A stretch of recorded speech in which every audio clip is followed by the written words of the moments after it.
Halo, selamat pagi. Selamat datang di Legacy.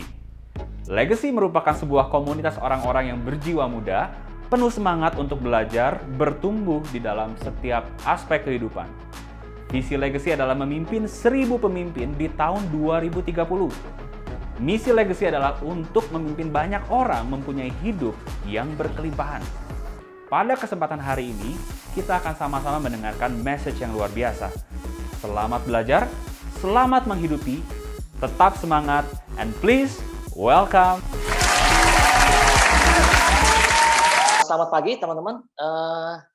Kali ini ya kita itu mau ngobrol-ngobrol dengan seorang anak muda luar biasa buat gue pribadi yang tadi gue udah sempat endorse ya.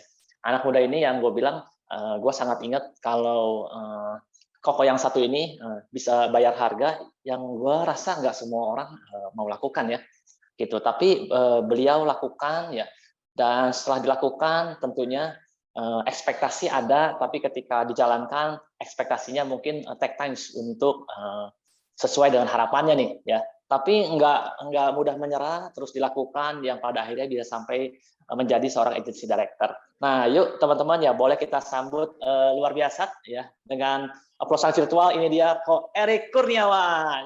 Halo Ko Erik. Halo Ko Arya, pagi teman-teman semua. Yes. Selamat pagi, terima kasih buat kesempatannya hari ini bisa sharing teman-teman. Yes. Oke, Ko Erik, thank you banget ya udah datang ya di ruang virtual ini dan kita pengen ngobrol-ngobrol. Ini thank you juga buat on cam ya, ada Empit, asik. ada Fitri. Halo Fitri ya. Thank you juga tadi Ko Andre ya yang on cam juga. Oke, kita mau ngobrol-ngobrol nih, Rick ya. Kita di awal Agustus ini ya. Awal Agustus ini menurut gua pas banget ya kedatangan seorang Ko Erik ini yang bisa sharing, bisa cerita buat teman-teman semua. Nah, berharap juga buat teman-teman bisa fokus buat dengerin teman-temannya meskipun videonya nggak on cam ya.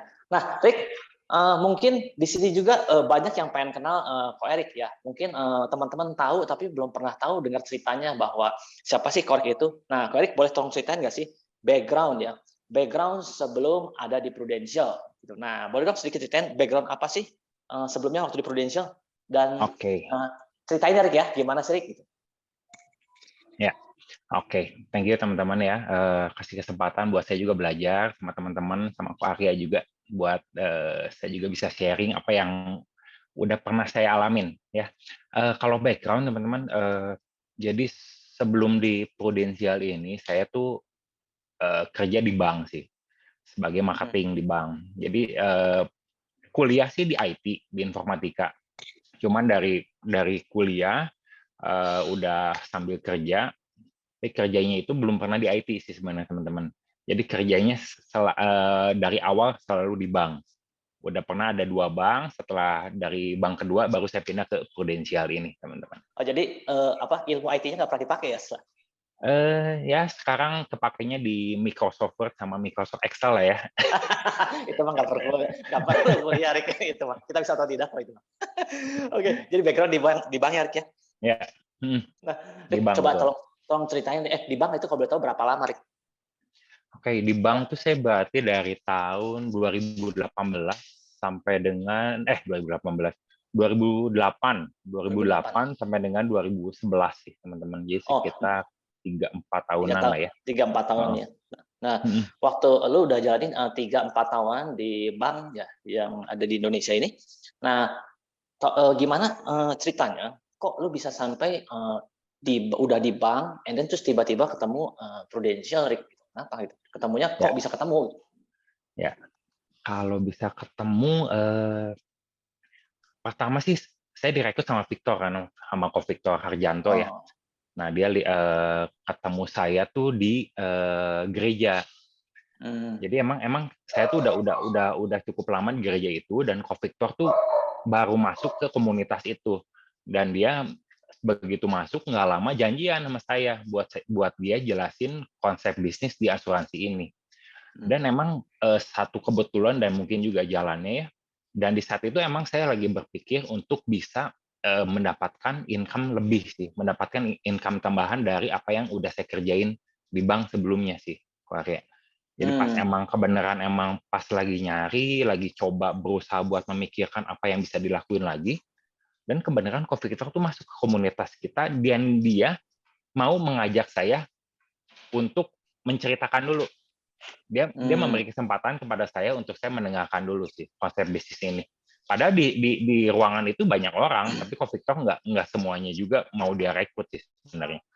Oh jadi kalau boleh bilang tadi lu cerita justru di saat itu juga waktu lu udah kerja sekitar 3-4 tahunan di bank, lu sendiri lagi bergumul ya, lagi mungkin berdoa ya, pengen punya satu pekerjaan, ya, satu pekerjaan yang mungkin apa nih ya, yang untuk kepastian lebih baik ya. Nah mungkin juga banyak teman-teman yang dialami juga saat-saat ini mungkin ya Rick ya, mungkin bergumul yang sih pengen minta ada satu kerjaan ya. Tapi teman-teman yang yang kita doakan ya, ini jangan-jangan ya yang kita dengar di bisnis prudensial ini mungkin jangan-jangan salah satu jawaban doanya ya, kita nggak pernah tahu ya, sama seperti lu ya, pada akhirnya lu sendiri punya sikap yang mau terbuka ya, mau dengerin meskipun ya terserah pilihan di tangan kita ya, tapi lu coba mau dengerin dulu ya. Nah, betul. apa yang ngebuat lu tiba-tiba memutuskan oke deh, gue mau coba-cobain Rick. Ya, oke. Nah, tapi tadi ya yang Ko Arya ngomong kan, saya cari yang lebih pasti gitu ya. Sebenarnya yang saya cari di Prudensial itu lebih ke ketidakpastiannya itu sih. Kenapa tuh? Orang nyari yang pasti nggak pasti lagi. Kenapa? Karena pada saat saya kerja di bank ya, justru pada saat saya kerja, saya melihat ke depannya itu ada kepastian. Oh, pasti apa? Karena saya bisa melihat nih teman-teman saya yang 5 tahun, 10 tahun sebelumnya itu udah kelihatan nih kalau misalnya kita kerja seperti ini, oh kemungkinan besar bahkan ya mungkin ya gue akan jadi seperti ini. Ya, bakal udah rada kelihatan nih. Gue 5 tahun, 10 tahun lagi perkiraan income-nya ada segini. Nah, itu dulu di pada saat saya kerja justru lebih kelihatan lebih pasti. Nah, saya justru bergabung di bisnis ya. Kenapa saya pengen bisnis? Karena saya pengen ada sesuatu yang peningkatannya tuh enggak terukurnya tuh enggak pasti, tapi saya bisa melebihin apa yang bisa saya kerjain sih. Menurut saya itu sih yang jadi poin kenapa saya mau cobain jalan di insurance ini sih, Arya. Justru banyak orang yang tadi yang Koer bilang ya, mungkin kalau memang sesuatu yang pasti di kerjaan yang sebelumnya, benar juga ya. Kita tinggal lihat, kita udah 3 tahun nih, kita tinggal lihat pengen 5 tahun ke depan setelah kita jalanin, kita pengen tahu seperti apa, tinggal lihat ya. Di tempat kerja kita sebelumnya, mungkin misalnya di level manajer, oke, berapa ya pendapatannya, bagaimana sebesar berapa tanggung jawabnya, kita tinggal bisa lihat ya. Tinggal pertanyaannya kita mau nggak kayak gitu ya? Iya, benar. Betul. Oh jadi justru lu terbalik ya, justru lu pengen dapetin sesuatu yang gua kerjakan, tapi mungkin hasilnya nggak cuma segitu, tapi mungkin bisa lebih juga ya? Iya, benar. Betul. Iya. Nah, lu setelah lu menemukan ya, lu menemukan waktu ketika diceritain sama si co-Victor ya, lu ngeliat bahwa di sini tuh justru ada ketidakpastiannya ya. Ketidakpastiannya adalah bisa lu besarnya jauh berkali lipat ya, atau mungkin juga ada risikonya sama kayak bisnis ya. Mungkin kalau kita nggak lakukan yang ngasih ya kita nggak dapat apa-apa gitu ya. Nah justru lu ngeliat itu dan lu mulai tertarik. Nah ini yang serunya nih Rick. Waktu ketika lu join di bisnis Prudential ya nggak sih.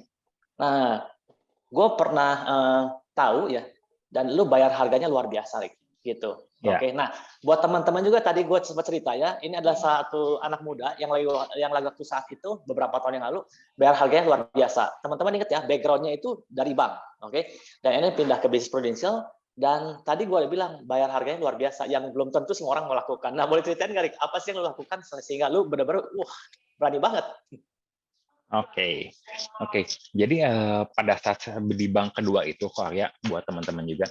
Jadi saya tuh direkrut lewat jalur manajemen training.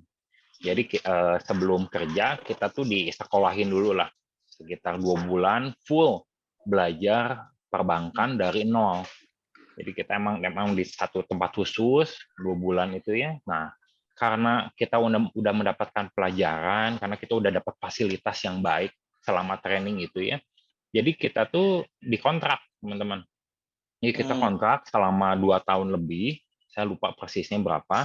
Jadi kalau misalnya kita break kontrak di tengah-tengah, kita tuh perlu membayar penalti. Karena kita udah mendapat fasilitas yang udah diberikan sama bank itu sih. Itu sih, Korea mungkin ceritanya. saya perlu bayar penaltinya itu sih. Oh, jadi waktu memutuskan buat join di Prudential dan akhirnya keluar dari bank tersebut, justru mesti bayar penalti ya, bayar penalti. Betul. Nah, kalau boleh sedikit cerita, emang bayar penalti kan berarti dalam arti keluar uang ya, Rick ya, buat justru lu keluar, lu mesti bayar ya nggak sih? Orang kan kalau keluar ya udah keluar, yang nggak dapat apa ya udah namanya keluar. Tapi lu keluar harus bayar ya. Nah, itu tahun berapa, Rick? Tahun berapa? Itu berarti tahun 2011. Nah, waktu 2011. Tahun 2011, lu keluar, lu kalau boleh tahu berapa sih penalti yang lu bayar gitu? Penalti yang dibayar sih dulu sekitar nominal atau income aja kali ya? Terserah, pokoknya harga yang lu bayar, mau nominal kayak mau income pasti itu rupiah pasti kan? Nggak bayar pakai value kan? Sekitar 4 sampai 5 kali bulan gaji lah ya pada saat itu sih ya. Oh iya? Itu sih.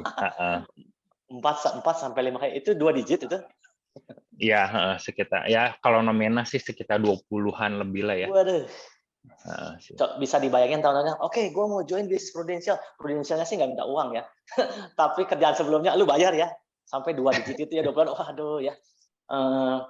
Gue nggak yakin semua orang juga mau lakukan ya. Mungkin orang pikir udah habisin dulu lah, tapi lu lakukan ya, lu lakukan. Nah ini yang justru yang menjadi pertanyaan lagi. Lu sebegitu yakinnya ya, padahal kalau boleh dibilang join Prudential juga kan kita juga nggak tahu ya, lu berhasil atau nggak berhasil, betul nggak sih pada saat itu ya nggak sih? Dan gue yakin semua orang di sini ketika pertama kali join mungkin dilihat, aduh ya kalau gue berhasil ini luar biasa ya nggak sih, senang banget ya. Tapi kalau misalnya adalah orang kepikiran manusiawi banget, pertanyaan gimana kalau gue nggak berhasil? Mungkin di saat itu juga lu ada kepikiran ya, tapi apa yang ngebuat lu yakin?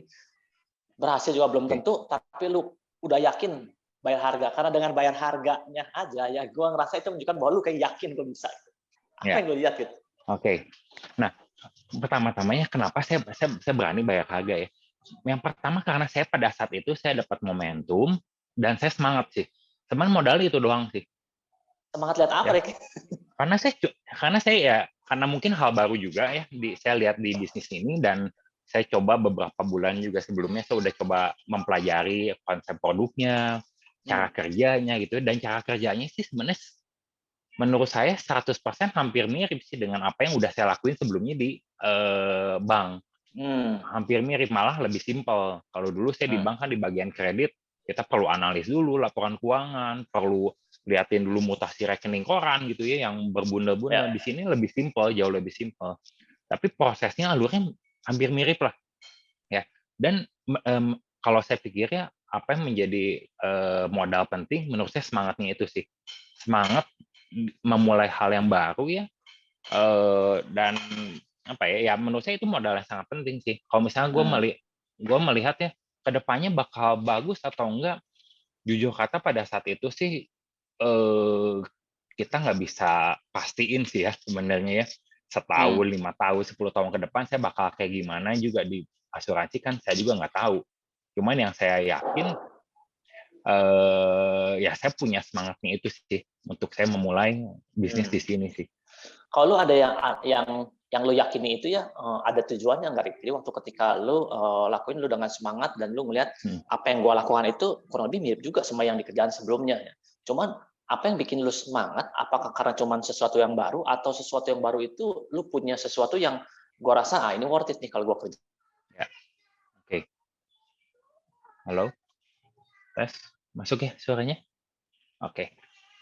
Korea nge-freeze ya sepertinya ya. Oke. Nah, saya melihat potensinya sih Korea. Tes, Korea nge-freeze ya teman-teman ya? Iya, gelap ya di aku. Iya. Halo. Sorry. Oke. Ya. Sorry. Oke, Korea. Saya jawab ya Korea ya? Iya, boleh. Jadi saya melihat potensi di bisnis ini sih Korea.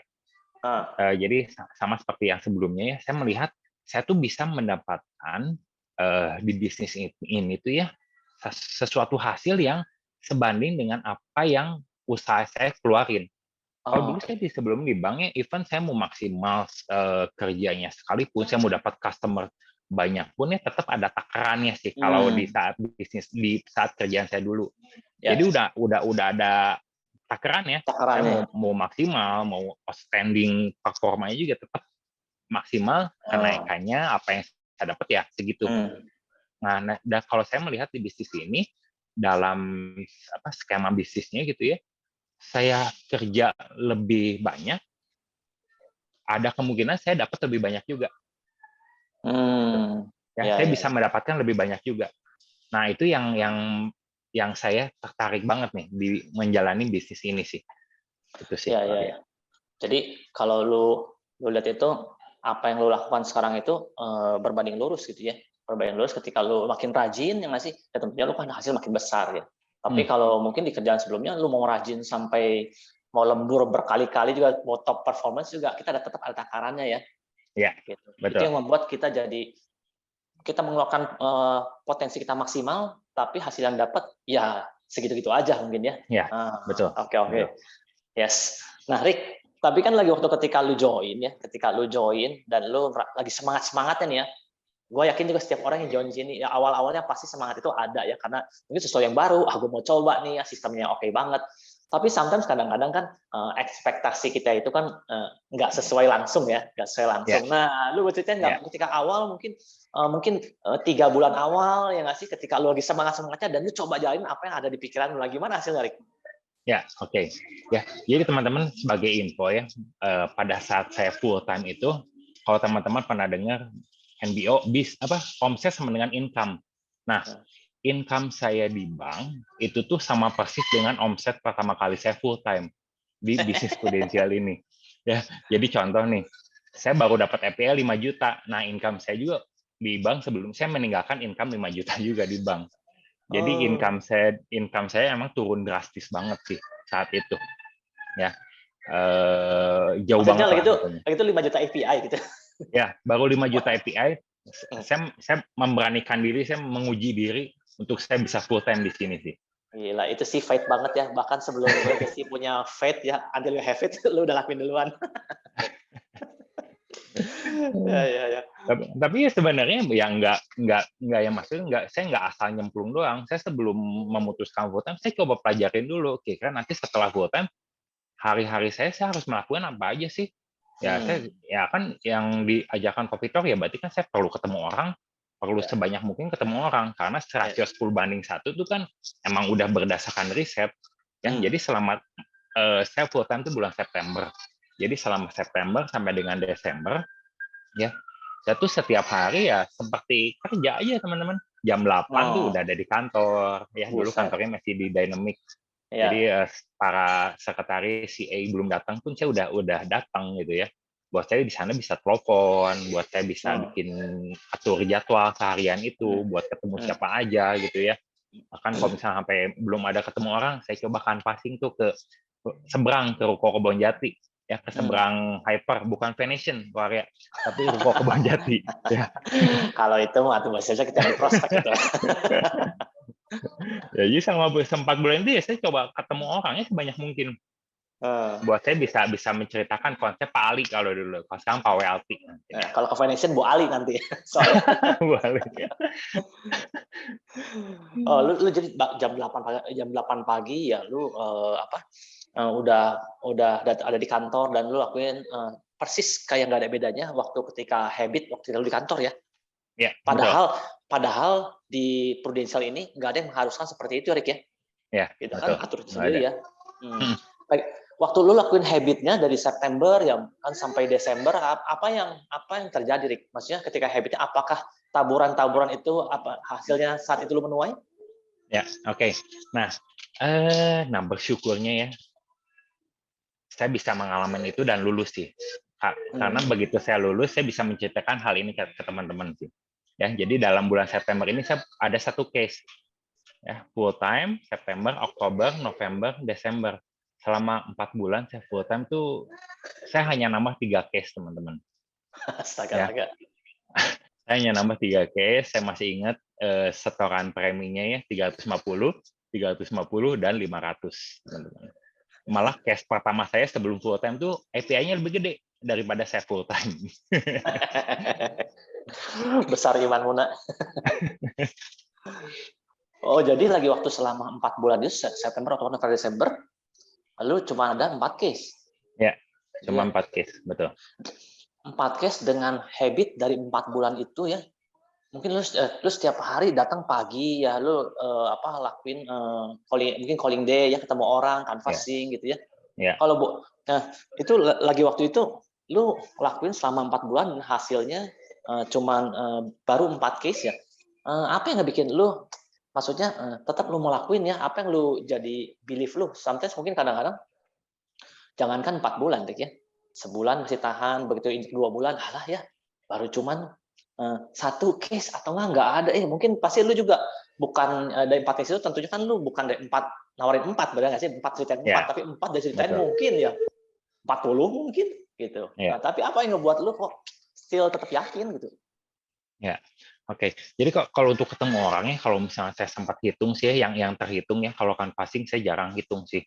Mungkin sekitar 100 orang lebih lah ya, kalau selama 4 bulan itu sih ya. 4 bulan 100 orang lah.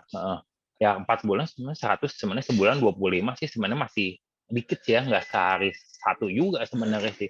Kalau dihitung itu emang nggak terlalu banyak gimana sih sebenarnya. Ya cuman apa yang membuat tetap yakin ya, yang pertama saya udah ngeluarin effort yang menurut saya udah cukup besar sih teman-teman ya pada saat itu. Karena saya training Sabtu dulu tuh training dari jam 8 sampai jam 3, kalau nggak salah jam 8 ya Korea ya dulu Dynamic itu ya. Ya. Senin saya udah ikutan M3. Malamnya selalu ada meeting unit sama Victor ya. Dan sebelumnya saya juga kan udah bayar harga, saya udah harus keluar dari bank, saya udah bayar harga, saya melepaskan income yang pasti. Jadi udah banyak banget harga yang udah saya keluarin ya, udah banyak effort yang saya keluarin. Menurut saya sangat konyol sih kalau saya di saat itu saya nyerah sih. Dan apa yang saya kerjakan tuh bagus gitu kan, baik ya. Dan ya mungkin aja cara saya mungkin belum terlalu bagus, ya wajar lah karena kan masih awal gitu ya. Karena udah banyak banget hal yang udah saya korbanin, menurut saya sangat bodoh sih kalau saya menyerah begitu aja sih gitu ya. Menyerah yang ya saya belum dapat manisnya, tapi saya udah nyerah gitu. Sayang banget sih menurut saya sih kalau itu sih. Benar. Maka lu cuman kalau ngerasa lu sekarang nih masih agak maksudnya pahit-pahitnya lah gitu ya. Lu lagi ngerasain sayang banget kalau berhenti ya lu pasti udah dapat pahitnya aja. Padahal jangan-jangan yang ngasih manisnya di depan itu lu akan segera rasakan gitu ya. Ya. Tapi benar juga, lu kalau orang bilang tuh lu udah bakar kapal ya, sehingga lu udah gak ada kapal lain buat balik. Iya, betul. Jadi ketika, jadi apa yang lu lakukan lu cuman moving forward aja, ya. Ya lu karena nggak bisa balik lagi gitu ya. Dan itu lu lakukan terus. Nah, selalu lakukan ya. Lu menabur terus yang sih, dan lu rasa lu yakin tadi ada bagus nih. Apa yang lu lakukan itu lu yakin bahwa benar yang gue lakukan baik kok, yang gue lakukan adalah terus bantu orang kok. Nah, apa sih boleh ceritain dong hasilnya ketika lu yakin untuk melakukan sesuatu yang benar ya, dan lu jalanin terus ya, tanpa lu komplain, tanpa lu mengeluh ya, lu tetap lakuin. Nah, apa hasilnya, Rik? Ya, oke. Kalau mengeluh komplain jujur kata ada sih. Kayak sempat saya juga sama Ko Victor juga, aduh kok ini saya udah coba ikutin sistem, saya ceritain juga udah sesuai dengan sistem Pak Ali gitu ya. Cara closing saya juga jalanin gitu ya. Ketemu orang juga, marketnya juga saya pikir juga udah cukup nabung, ngeluh juga ada sih. Berarti itu manusiawi ya, Rick ya. Jadi kalau ada teman-teman udah lakuin terus, oh, kok Rick mungkin hebat karena dia nggak ngeluh. Ternyata ngeluh juga ya, berarti sama dong ya. Nah, jadi kita sama. Saya juga manusia. Manusia ya. Terus udah gitu gimana, Rick? Ya. Nah, ya puji Tuhan emang di Januari ya, orang-orang yang sebelumnya saya udah ceritain itu ya, mereka saya coba follow up lagi, dan mereka mau setor premi, mereka mau mengambil produk yang saya ceritain ya. Jadi dalam Januari Februari itu ya, saya ingat saya langsung mendapatkan Kuala Lumpur, Bali, Lombok teman-teman. Kalau sekarang Pro AD lah ya. Pro AD ya. Pro AD betul. Dalam 2 bulan itu sih teman-teman. Jadi apa yang lo tabur kemarin nuainya langsung ya di tahun berikutnya ya. Di Januari, betul. Dan itu pun saya nggak ada rencana buat nahan case. Karena ya teman-teman, dalam 4 bulan itu income saya, even buat kebutuhan pokok pun saya masih di bawah itu. Ya, saya buat apa gitu nahan case. Tapi di Januari emang pas banget, pas ada bonanza, pas emang Ya, kontes juga kan mulai baru lagi mulai. semua. Ya. Ya bisa langsung dapetin semuanya jadinya. Wih, Itu gila ya. sih. Berarti begitu. Memang itu yang namanya kalau kita ketemu orang dan nggak closing, ternyata bukan nggak closing, tapi belum closing ya. Ya, Belum berhasil. Bukannya nggak betul. berhasil, tapi belum berhasil. Karena kenapa dibilang belum? Sama kayak kejadiannya Ko Erik ya. Mungkin belum pada saat itu.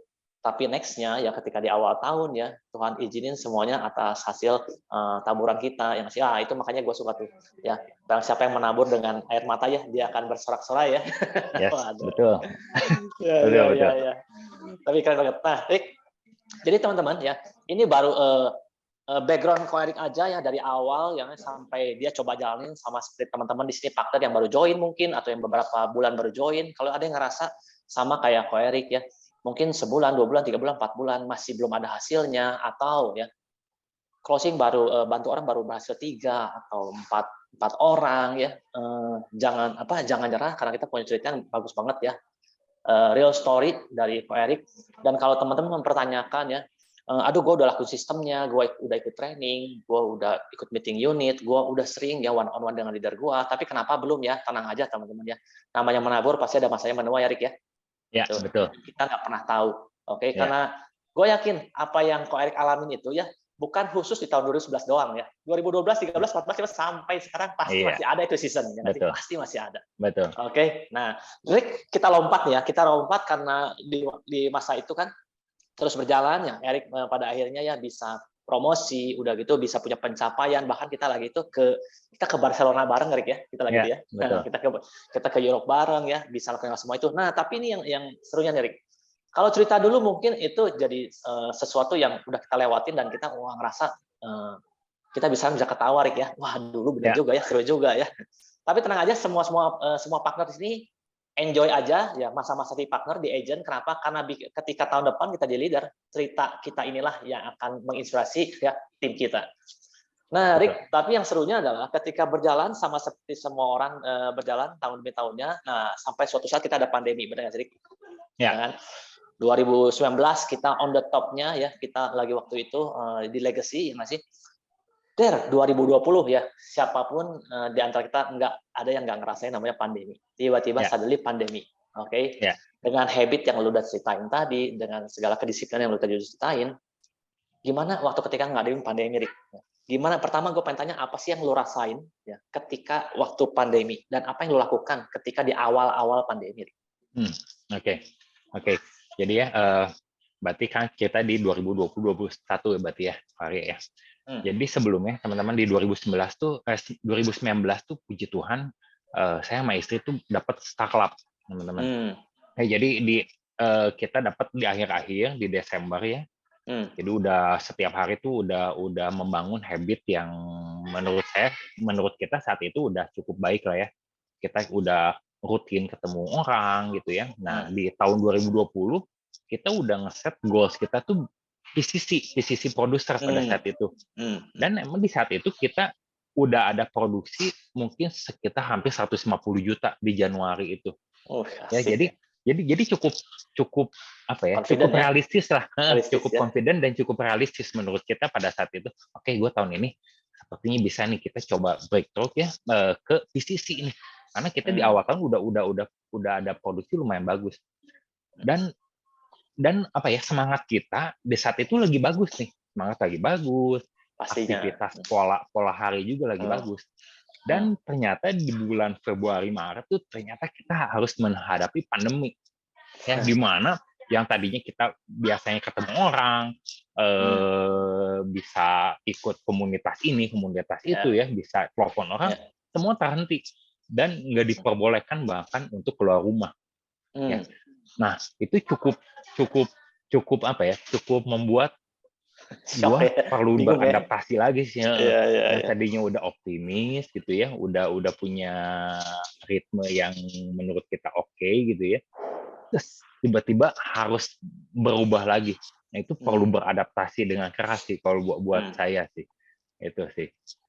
Di tahun 2020 ya apa yang kita dapetin hasil taburan sebelum-sebelumnya sih. Ya. Di 2020 emang kita dapat MDRT sih pada saat itu sih. Ya, tapi ya itu emang hasil taburan dari sebelum-sebelumnya sih, Pak Arya. Oh, Nah, jadi yang jadi challenge tahun berikutnya sebenarnya sih. Yang jadi challenge di 2021. Karena selama tahun 2020 mungkin hampir tidak menabur malah 2020 tuh. Gitu. Gimana?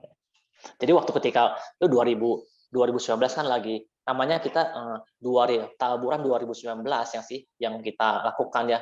Ya kita kan sampai 2020 kita fine-fine aja Rick ya. Apalagi kalau teman-teman juga just for your info juga waktu Ko Erik dapetin pencapaian, kita kan nggak bisa berangkat ya Rick ya. Copenhagen Copenhagen Oslo kita nggak bisa berangkat, dan itu ketika di lockdown, ketika orang banyak kehilangan pekerjaan, orang dirumahkan, tapi kita di bisnis Prudential itu malah sedang bilang berkelimpahan lah ya. Semuanya di cash out.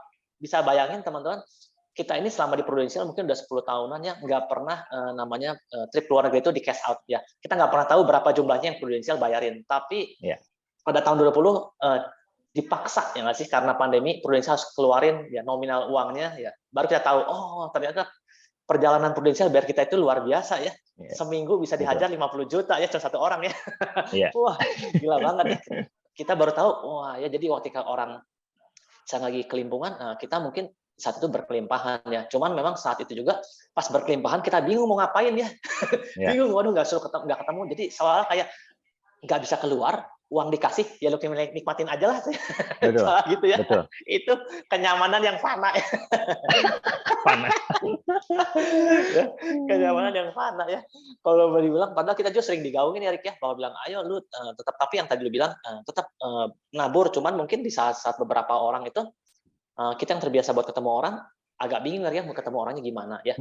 Dan pasti sama seperti yang Erik rasakan, gue juga sempat rasakan, 2020 ngerasa kayak fine-fine aja, bener nggak sih Rick? Kayaknya fine-fine aja ya nggak sih? Fine-fine aja ya. Tapi justru 2021 ya yang serunya ya. Nah, Rick, coba ceritain serunya 2021 tuh kenapa, Rick? Ya, oke. Ya, jadi teman-teman kalau misalnya saya ambil analogi nih ya, kalau misalnya kita dari tempat di rumah kita nih, ya, misalnya lampu nyala semua, tiba-tiba aliran nih, ruangan jadi gelap, benar nggak? Kita begitu pertama kali gelap kan, kita nggak bisa lihat apa-apa. Tapi semakin lama, semakin kita adaptasi, kita lama-lama bisa melihat juga kan sebenarnya kan, cukup nyaman juga di dalam kegelapan, benar nggak sih? Ya. Nah, saya ngerasa pada saat itu seperti itu sih. Mungkin pertama kali di saat nggak biasa gitu ya, diam di rumah, pertama kali kaget sih. Aduh, gue yang biasanya tiap hari keluar gitu ya, setiap hari bisa ketemu orang, ikut komunitas ini, aktif sana sini. Tiba-tiba harus diam di rumah, pertama bingung. Gue harus ngapain ya? Kadang pertama stres mungkin, tapi lama-lama seperti tadi di kegelapan, lama-lama gue nyaman nih. Lama-lama gue beradaptasi dengan kenyamanan itu sendiri sih. Ya, lama-lama gue adaptasi, gue cukup nyaman, aktivitas jadinya berkurang banget, kontak orang juga gue sangat minim banget jadinya, ya. Dan apa ya? Kalau misalnya kita dari gelap ke terang ya, tiba-tiba terang lagi, kita perlu adaptasi lagi, benar nggak? Kaget soalnya. Kaget lagi, betul, kaget lagi. Nah, di saat tahun 2021 ya, jujur kata apa yang menjadikan gue mencoba untuk bangkit lagi di saat itu, di saat tahun 2021 ya, saat saya mau ketemu orang, saat saya mau masuk ke komunitas lagi, jujur kata saya tuh agak canggung loh jadinya teman-teman, karena saking lamanya saya tuh kayak terisolasi gitu ya, jarang ketemu orang, jarang ngobrol sama orang, jarang bertanya sama orang gitu ya. Saya masuk lagi ke ketemu orang tuh saya jujur agak nggak nyaman jadinya. Karena saking udah lamanya mungkin ya tidak berinteraksi sama orang. Wow, berarti yang habit bagus yang lu udah lakukan dari 2011 ya sampai dengan 2019 ya, lu lakukan padahal udah lama banget ya. Justru cukup dengan nggak perlu lama-lama, nggak perlu sampai 2 tahun 3 tahun, itu bisa merusak kebiasaan baiknya kita sebetulnya ya. Betul. Langsung merusak banget teman-teman. Ya buat ngobrol sama orang tuh saya ngerasa canggung banget loh. Buat masuk ke kumpulan orang-orang juga saya merasa saya pengennya menarik diri gitu. Saking gitunya sih menurut saya ya cukup aneh juga sih jadinya. Karena terbiasa nyaman di isolasi ya. Iya, betul. Ya. Heeh. Betul. Karena lu terbiasa kita biasa di rumah terus ya nggak sih? Heeh, Karena betul. dulu si Ko Andre pernah bilang katanya bahwa tidak akan pernah ada pertumbuhan di zona isolasi katanya. Nggak Iya, pernah ada. benar, Ya, benar. nggak pernah ada. Dan Ya, kita lah itu terisolasi ya. Ya, dan terisolasi, dan saya merasa nyaman banget di isolasi. Kenapa? Karena di tahun 2021 ya, bersyukur pada Tuhan, saya tuh dikasih kesempatan untuk punya anak gitu, Mas. Tapi bukan alasan, ya. Tapi di 2021 saya punya anak setelah 7 tahun kami menikah. Jadi emang mungkin ya momentum pandemi banget ini ya dapat ya kita banyak dapat berkat juga gitu ya. Ya, Tapi ya. banyak juga perlu banyak penyesuaian juga di kehidupan kita. Udah 7 tahun nunggu belum punya anak. Pas isolasi dikasih kesempatan, ya jadinya apa yang kita lakuin ya terus main sama anak gitu kan ya, jadinya sangat nyaman banget gitu. Nyaman Jadinya banget, benar. diem di rumah.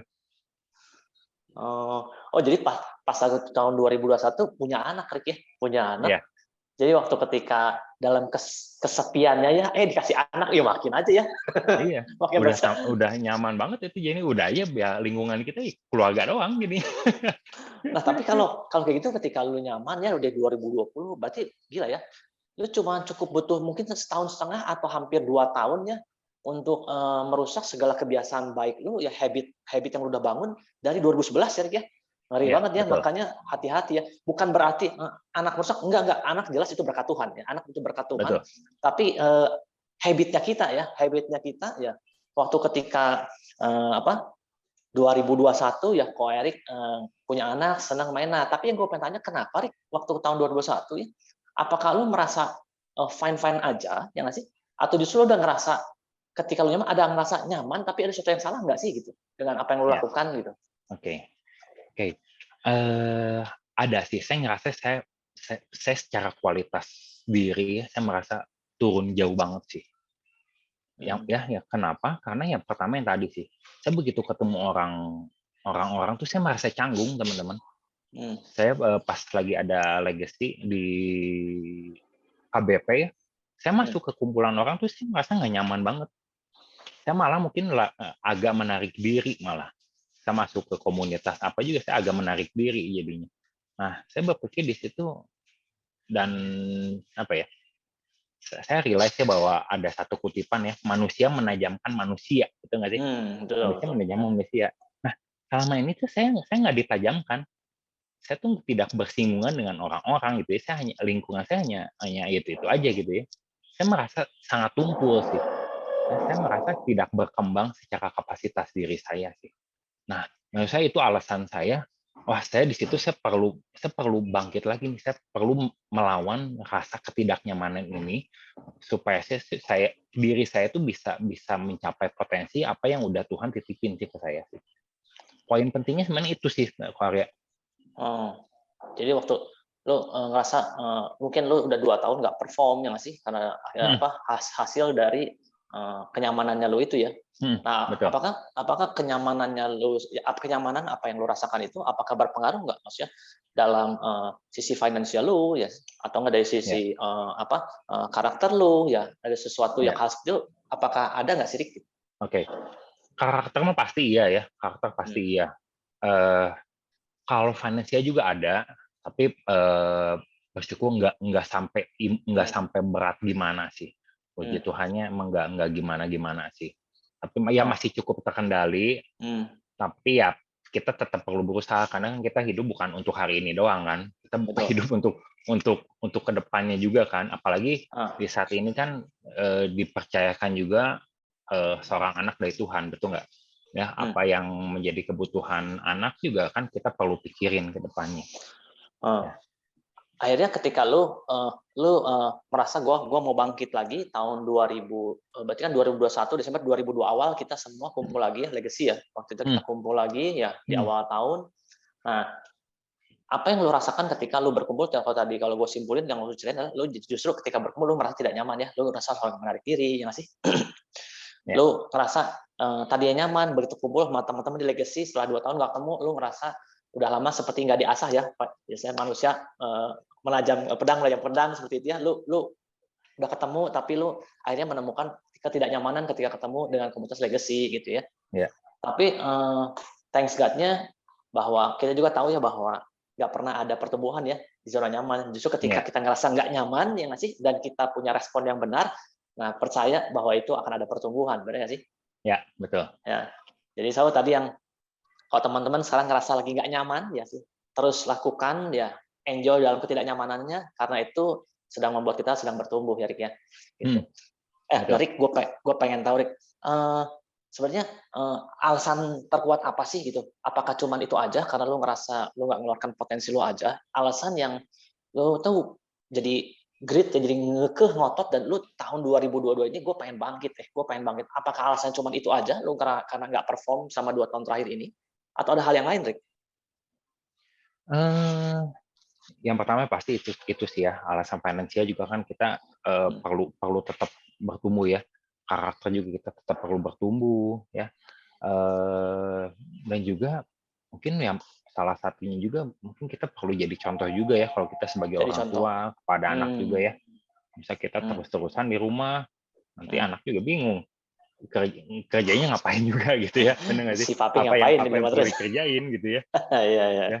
Nah, itu, dan kemudian selama 2 tahun itu ada nggak bisnis yang coba saya lihat di luar? Ada sih, Pak Arya. Ya, jadi saya coba melihat kira-kira bisnis apa yang bisa saya kerjain lagi ya selain Prudensial, karena Prudensial pada saat itu kan biasanya kita ketemu orang, kita perlu adaptasi. Mungkin di saat itu saya malas beradaptasi. Saya pengen yang cepat deh. Saya pengen ada bisnis yang lebih gampang. Saya pengen bisnis yang lebih gampang. Ya, itu poinnya sih. Ya? Saya iseng pengen yang lebih gampang. Saya ngelihat teman saya kayaknya gampang nih di bisnis ini. Ya, cuman kenyataannya pada saat saya coba gitu ya, kenyataannya sesuatu hal yang baik yang selalu bertumbuh itu pada dasarnya nggak ada yang gampang sih. Segalanya pasti perlu proses usaha. Ya. Betul. Semuanya sih kalau yang saya tangkap ya, kalau kita ngelihat teman kita udah enak, udah bagus, saya percaya mereka dari awal juga mereka jalannya nggak gampang. Mereka perlu usaha yang lebih. Betul. Saat itu. Untuk segala sesuatu yang instan itu kita perlu pertanyakan ya. Yang instan yang bisa kita percaya itu cuma Indomie doang ya. Itu instan. Kalau pekerjaan nggak ada menurut gue ya. Pekerjaan nggak ada lah. Ya. Cuma Indomie doang ya, kapanpun dan dimanapun kita dilakukan instan itu enak rasanya. Ya. Cuma kalau sadar Indomie sekarang lebih kecilin ya. Lebih sedikit mie-nya. Betul. Tapi ingat Pak ya, yang instan terus-menerus pun jangka panjangnya nggak bagus. Coba dites selama setahun makan Indomie. Iya. Ya, setuju. Oke, justru segala sesuatu yang kita punya prosesnya, justru proses itu yang membentuk kita ya. Bukan hasil yang membentuk kita, tapi proses yang terus membentuk kita. Ya hasil mah punyanya Tuhan ya. Tapi ketika proses kita lakukan, kita enjoy, kita mau dibentuk ya, itulah yang membuat kita hatinya menjadi besar ya. Karena seseorang dipercayakan oleh Tuhan untuk memimpin karena kapasitas hatinya besar. Rick, nah kan lu tadi bilang 2022 itu adalah lu punya alasan yang kuat, lu perlu bangkit ya, dan nah kebanyakan orang itu gue mau bangkit ya tahun 2022, gue mau bangkit ya saat ini, tapi bangkit juga ibaratnya perlu bukti apa sih yang membuat bahwa ini loh gue itu berbeda daripada tahun-tahun sebelumnya, ini loh bukti gue, apa yang gue lakukan ini bahwa ini menandakan bahwa gue bangkit. Apa yang lo lakukan di 2022 ini? 2022 ya, oke. Jadi saya coba pikir-pikir ya, hal yang pertama lakuin, saya dealing dulu sama istri saya soal waktu saya bekerja. Karena kan sebelumnya kan saya emang 100% di rumah kan teman-teman. Jadi Bapak rumah tangga berarti ya ini. Jadi bapak rumah tangga. Ya anak ya kita urus bersama, jadi bareng-bareng banget lah jadinya. Ya kalau misalnya saya mau kerja gitu ya, berarti kan istri saya perlu punya waktu lebih lagi, bener yang tadinya kita berdua sekarang dia perlu sendiri. Ya pertama-tama saya dealing dulu sama istri nih. Oke nih, kita mau sama-sama membangun lagi bisnis ini ya. Kita jadwalin baik-baiknya, gue kerja jam berapa sampai jam berapa nih. Sepakat dulu ya. Kita sepakat dulu, betul. Gue pertama sepakat dulu sama istri. Dan kemudian apa yang saya lakuin lagi, hal simpel sih. Hal yang sebenarnya kita semua ada. Nah, yang pertama saya lakuin, saya hanya connect dulu ke orang-orang, teman-teman. Jadi selama setahun setengah sampai 2 tahun ini, saya punya sosial media, saya punya telepon, WhatsApp, tapi saya tuh nggak berkontak sama orang-orang. Jadi hal yang pertama saya lakuin, saya komitmen dalam sehari itu saya menyapa atau saya punya engagement ya ke 30 orang. Ke 30 orang 30 setiap orang. hari. 30 Kenapa? orang setiap hari. 30 orang setiap hari. Bukan ketemu langsung ya, bukan ketemu Iya, iya. langsung. Even di Instagram, mereka kasih WA story, itu. saya bales. Mereka ada happy birthday di postnya, Oh, saya post feed dia, jadi atau saya ngerespon gitu ya, apapun lah. ngerespon gitu ya, Ya, saya merespon. ngerespon, saya ada connecting dengan orang-orang lah. Satu hari Yang 30. saya targetin sehari 30. Connecting itu doang lah. Sebenarnya nggak, ya kalau saya pertama kali mikir nggak mudah sih sebenarnya buat karena di sosial media kan orang banyak banget ya. Tapi ya di kenyataannya yang saya lakuin 10, 15, 20 tuh saya perlu berusaha siapa lagi yang bisa saya connect ya. Tapi itu menandakan sebelumnya itu saya sehari-hari itu nggak ada connecting ke orang-orang, teman-teman. Benar-benar nggak ada hubungan banget sama orang-orang. Nah, di bisnis ini kan kita kan dituntut, kita tuh bukan dituntut ya. Kalau kita mau baik, mau bisnis kita bagus, kita kan perlu berkomunitas, benar nggak? Kita perlu cukup outstanding juga di masyarakat. Nah, hal yang saya lakuin ya itu doang. Hal yang ada di dalam diri saya saat itu doang. Saya connecting ke semua nasabah saya, ke partner saya, ke teman-teman saya. Itu doang sih Korea, targetin sehari 30 connecting.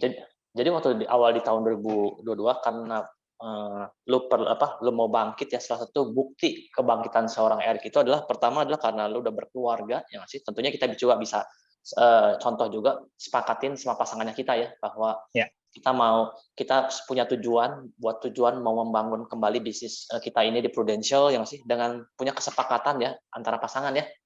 Kalau kita mau soal jam kerjanya gitu ya, kita bisa bagi-bagi tugas ya.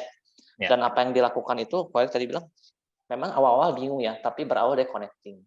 Connecting itu nggak selalu harus awalnya membicarakan langsung asuransi, ya, tapi kita engage dulu ya, terhubung dulu ya, dengan salah satu caranya adalah merespon mungkin orang-orang yang di IG ya, kalau dia ada happy birthday atau enggak dia sedang melakukan sesuatu, kita kasih respon yang baik gitu ya.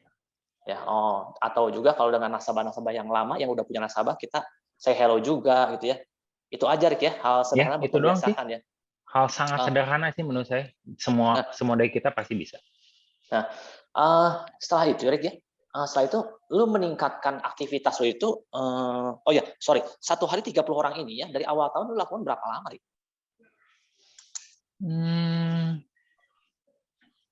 Berapa lama ya? Sampai saat ini sih saya masih membiasakan diri sih, Pak. Untuk saya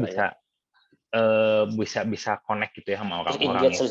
Justru engage itu jangan terputus ya, terus-terusan. Iya, karena menurut saya itu hal yang baik sih sebenarnya. Kita tetap connect sama teman-teman kita SD, misalnya teman-teman sekolah dulu gitu ya. Di saat semua orang kan dalam pandemi ini kan kebanyakan orang tuh berkurang temennya, bener nggak? Iya. Yang tadinya berkomunitas jadi nggak ada gitu kan. Setiap dari orang-orang kebanyakan temennya surut sih. Nah justru kesempatan kita nih saat sekarang buat kita cari teman yang lebih banyak lagi sih. Benar, untuk nambahin list nama. Waktu di pandemi memang berkurang ya, entah berkurang memang udah lama nggak ketemu, entah berkurang tiba-tiba orangnya udah meninggal kena COVID. Benar. Sampai kaget juga, udah nggak ada lagi nih orang. Oke, Rick, dari hal yang lu lakukan ya, dari hal yang sederhana tapi lu lakukan dengan konsisten ya. Apa yang lu tingkatkan lagi ya ketika lu udah mulai terbiasa dengan hal itu nih? Apa yang lu tingkatkan lagi? Oke. Yang ditingkatin setelah saya coba connect sama orang-orang ya, nah saya perlu branding diri nih, bahwa saya ada di insurance, bahwa saya ada di bisnis keuangan, supaya orang-orang semakin tahu nih, karena yang saya engage kan nggak semuanya juga nasabah saya, nggak semua juga udah partner saya kan, dan mungkin nggak semuanya juga tahu bahwa saya tuh bisnis di insurance. Ya. Nah, hal yang kedua yang saya lakuin ya saya perlu branding diri saya di bahwa saya tuh ada di bisnis asuransi, di bisnis keuangan ini. Branding ya? Perlu branding diri sih di insurance ini. Nah, Hmm. Rick, kalau soal branding ya, lu ngelakuin branding di IG Store ya, apakah lu baru-baru di saat pandemi, atau memang sebelumnya juga udah branding kan? Eh, bukan pada saat pandemi sih, mungkin pada tahun ini sih ya mungkin ya. Perubahan ya, Sebelum sih perubahan. jarang Ya, ya, ya. jarang banget nih, jarang Ah, banget sih. ya, justru ini salah satu perubahan yang nyata ini juga perlu menyesuaikan ya, yang biasanya mungkin di IG nggak pernah lah branding soal insurance ya. Tapi di baru tahun ini lu membiasakan buat lu branding ya. Hmm, betul, Oh, betul, oh gitu. membiasakan. Kan aku mau tanya, kalau kalau branding di IG ya, di dunia maya nih ya, apakah kan nggak ketemu langsung, benar nggak, Rik? Nggak ketemu Ya, langsung kan? Lu cuma branding, and then orang lihat. Nah, apakah ya. hal itu juga membuat lu cukup waktu melakukan pertama kali, apakah membuat lu cukup nyaman atau lu nggak nyaman, Rik? Nggak nyaman sih keluarga. Ada Karena ini, pertumbuhan berarti kalau gitu iya. ya. Karena ini hal baru juga kan buat saya Ya, gitu ya. ya. Jadi ya sangat nggak nyaman sih. Saat nggak nyaman ya. Pasti Heeh. jangan-jangan IG baru punya juga ya selama pandemi. Oh enggak, kalau IG saya udah lebih dulu punya daripada Varia pastinya. IG saya itu lahir ya ketika masa pandemi, sebelumnya gue nggak punya IG. Jadi tantangan buat saya selama pandemi itu punya IG ya. Udah gitu branding lagi. Iya. Itu Wah, double. berarti pertumbuhan banget nih Varia juga nih. Bertumbuh. Ya, aduh masih anak banget soal IG mah gue. Oh, jadi justru tahun 2022 ini juga lo membiasakan buat branding di Instagram ya, bahwa orang bilang itu bahwa Instagram itu sekarang udah kartu namanya zaman now ya. Ya, Zaman benar. now itu ya, Benar. kartu namanya. Betul. Orang udah gak zaman lagi Betul. kasih kartu nama bentuknya fisik ya. Tapi di Betul. Instagram semua orang bisa lihat ya, semua orang bisa tahu. Ya. Keren banget, Rick. Rick, nah ini gue mau tanya nih. Oh, by the way, teman-teman ya, kalau teman-teman ada yang mau tanya ya, langsung boleh ya teman-teman boleh di chat atau enggak, boleh teman-teman juga unmute ya, unmute boleh banget ya langsung. Kok mau tanya langsung aja karena kita ini ngobrol ya teman-teman ya, gitu ya. Sekali lagi mau saya thank you buat Andre, Empit, ya nggak sih. Udah gitu ada Melvin juga yang on cam, oke, thank you banget ya buat bisa nemenin kita. Buat teman-teman yang belum bisa on cam tapi tetap bisa fokus buat dengerin, terima kasih juga ya. Kita mau lanjut, Rick ya. Ya. Yang mau nanya boleh tanya ya. Aku mau nanya dulu boleh nggak? Wah, silahkan Gary. Wah, siap Kak Gary. Halo Kak Erik. Halo Kak Gary. Keren Nah, banget. ini saya inspirasi saya nih Kak Gary sama nih. Kak Erik. Kak Erik mau nanya dong. Waktu Ya. ini lebih ke rekrut sebenarnya. Nah, mulai rekrut terus perjalanan gimana Kak Erik untuk bisa dapetin, kan yang aku alamin adalah ketika merekrut itu tidak semuanya jalan, bahkan dari 2020,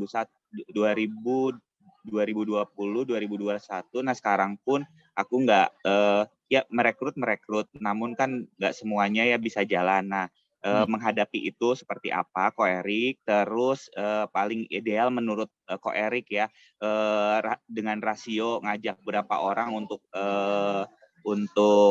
yang diajak untuk join partner, yang bisa jalan berapa menurut pengalaman Ko Erik untuk rasio. Misalnya Ko Erik ternyata ajak 10 yang jalan 1 atau gimana, sesuai dengan pengalaman yang Ko Erik sudah alami. Makasih Ko Erik. Oke, thank you, you Kak Gary. Oke, Thank you. cerita tentang rekrut ya berarti ya. Kalau rekrut mungkin cerita ini aja ya, pas awal-awal rekrut kali ya, supaya maksudnya sama dengan mau AD ya, waktu mau pengalamannya. AD dulu ya. Pas mau AD ya. Berarti di tahun 2013 kan baru pertama naik AD atau UM dulu tuh ya. Iya. Jadi di UM dulu emang apa yang saya lakuin ya 100% rekrut sih. Di saat itu, dalam setahun itu ya teman-teman ya, 2013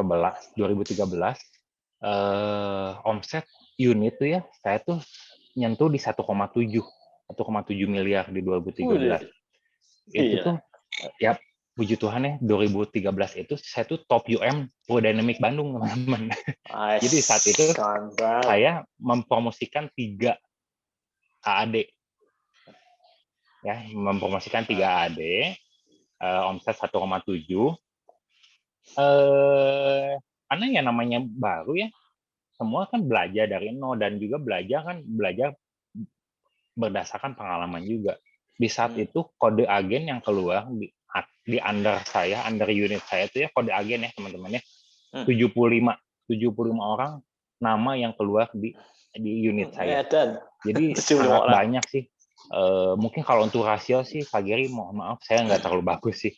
Cuman yang saya lakuin ya, yang saya bisa ya saya lakuin sebanyak mungkin sih. Karena dengan jumlah banyak, saya akan belajar banyak sih. Saya banyak melakukan eksperimen juga jadinya kan, dengan angka segitu kan. Ya rasionya mungkin kalau saya pribadi saat itu seperti itu awal-awal. Ya, tapi mungkin dengan sekarang dengan sistem legacy yang udah sangat lebih baik ya, kita banyak ada project 40 days gitu ya, di mana kita pada saat ngerekrut tuh kan kita udah ada step-stepnya, pertemuan pertama apa, pertemuan kedua apa. Kalau dulu kan ada, cuma nggak sedetail sekarang. Betul. Dulu ya saya mencoba apa yang udah saya alami pada saat saya jadi partner. Saya coba duplikasi ke partner saya yang baru. Nah, rasionya segitu. Pada saat itu 75 orang yang keluar, itu bukan rekrutan saya semua. Rekrutan saya mungkin di bawah 30, teman-teman. Lebihnya tuh agent semua. Oh, oke. Jadi tetap kalau boleh dibilang mau selling kayak mau rekrut bangun tim kayak mau building tim itu tetap namanya hukum bilang itu berlaku ya, semakin large number itu ya, semakin lu banyak ya probabilitasnya semakin pasti ya. Semakin bisa keluar ya. Gitu. Oke. Gimana ke Kak Geri? Kak Geri ya menjawab kira-kira Kak Geri. Aman, makasih. Berarti rekrut banyak-banyaknya aja ya. Yes, sudah pasti. Mungkin untuk awal-awal perlu lebih banyak dulu sih, Kak Geri. Justru pengalaman ya buat kita ya. Ini tadi yang Erik bilang benar banget, gue juga nyadarin di zamannya kita Erik ya, tahun 2013 mungkin namanya sistem merekrut itu nggak sebagus sekarang. Tapi sayangnya yang sistem semakin bagus ya, tapi jumlah makin berkurang ya. Dulu ya sistem belum sebagus sekarang. Wah, jumlah dibanyakin, padahal idealnya adalah tetap jumlah harus banyak dengan sistem yang jauh lebih bagus. Pasti itu lebih efektif ya. Tapi sayangnya adalah karena sistem lebih bagus, justru rekrutan malah jadi lebih berkurang. Nah, itu kan problemnya adalah di kita masing-masing ya. Kenapa? Kenapa gitu kan. Justru kita sistem udah jauh lebih bagus sekarang ya. Dengan legacy punya sistem 40 days project gitu kan ya. Jauh banget. Yes. Oke. Kalau Kak Geri udah tanya, soalnya Kak Geri tahun ini mau jadi AD katanya. Asik. Bukan begitu Kak Geri? Kak Geri. Iya dong. Karena mau promosi katanya. Oke. Oke, kita lanjut ya. Kalau teman mau tanya langsung tanya seperti luar biasanya ya, kayak Kak Geri boleh langsung ambil aja. Nah,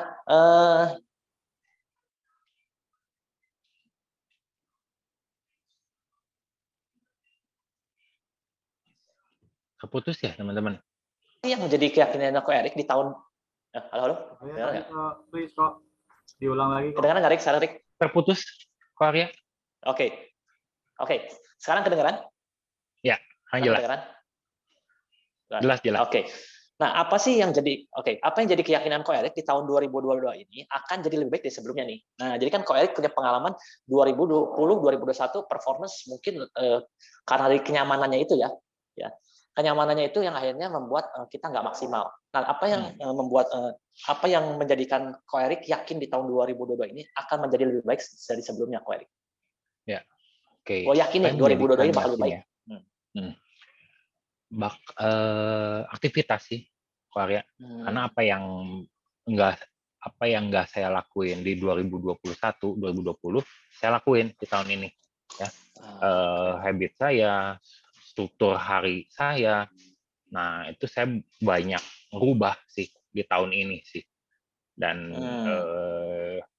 ternyata ya apa yang saya coba lakuin itu sejalan ternyata dengan 40 days project yang dilakuin oleh para leader sih.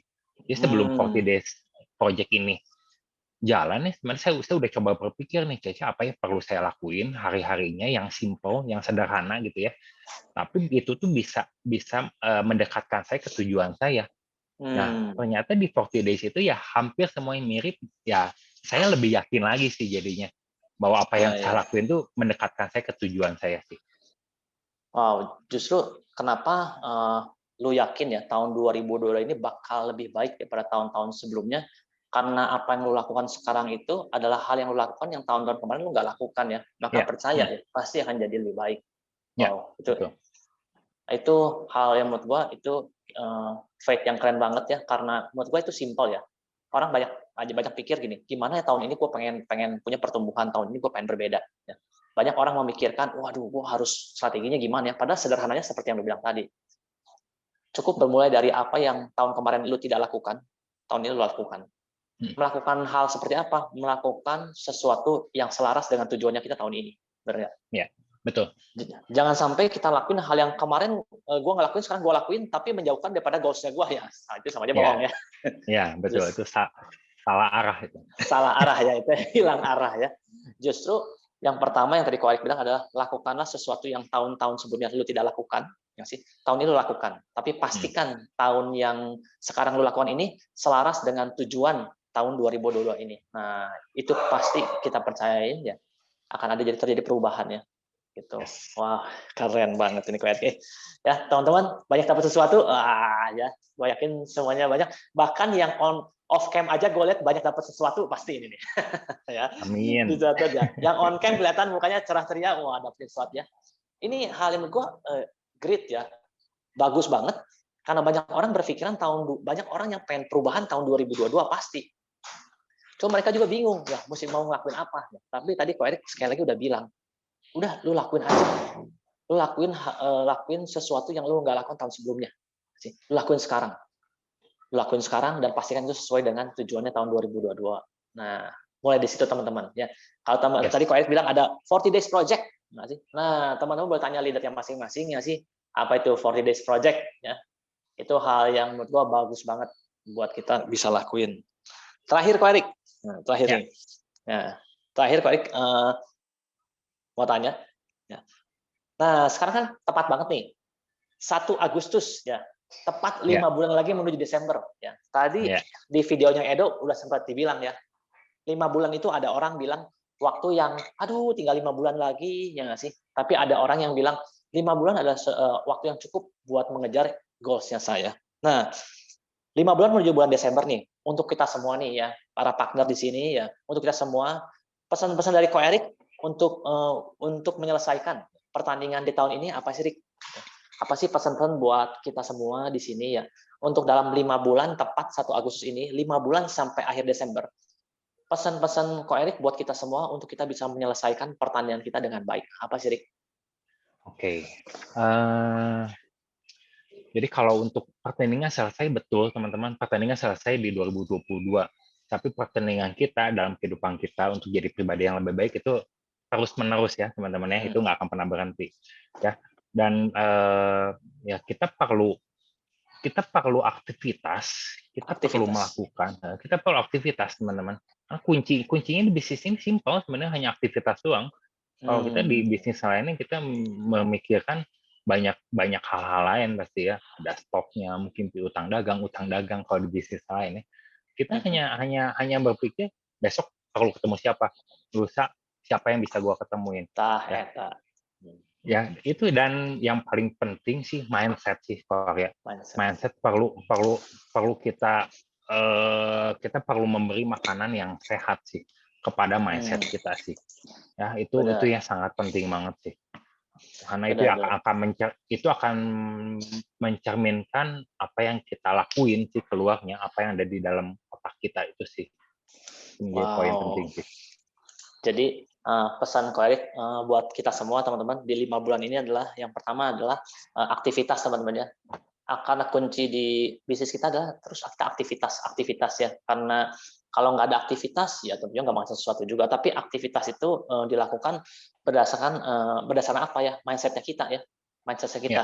Karena sometimes kadang-kadang aktivitas yang kita lakukan itu mungkin belum sesuai dengan pemikiran kita ya. Waduh kayaknya belum ya. Tapi tenang aja ya, bahwa barang siapa yang menabur pasti menuai ya. Ya betul. Nah hal itu yang kita perlu yakinin terus, karena apa? Karena kita percaya yang sih kita melakukan sesuatu yang belum pernah kita lakukan sebelumnya, dan kita juga percaya kita akan mendapatkan hasil yang sebelumnya kita nggak pernah pikirkan ya.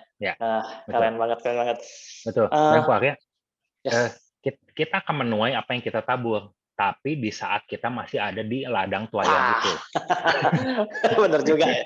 Kebanyakan orang menabur ya nunggu waktunya udah nggak ada orangnya, waktu dituai nggak ada ya.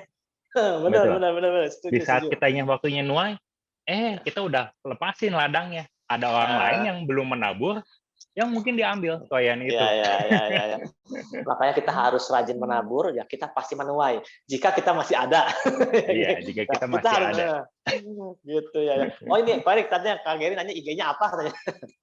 Oh iya, Erik Kurniawan, kageri.id. erikkurniawan.id. Ya, benar.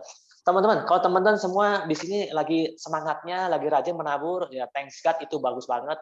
Kita percaya ya kita pasti akan menuai, tapi tadi Koerik bilang pastikan ketika kita udah tiba waktunya kita menuai, pastikan kita masih bertahan ya. Kita masih bertahan ya karena kita juga tahu ya yang menang itu bukan yang kuat ya sih, tapi yang menang itu yang bertahan. Ya sih, yang bertahan. Nah, kita perlu bertahan ya. Kita perlu bertahan karena yang bertahan itu yang pasti nanti kita akan menuai.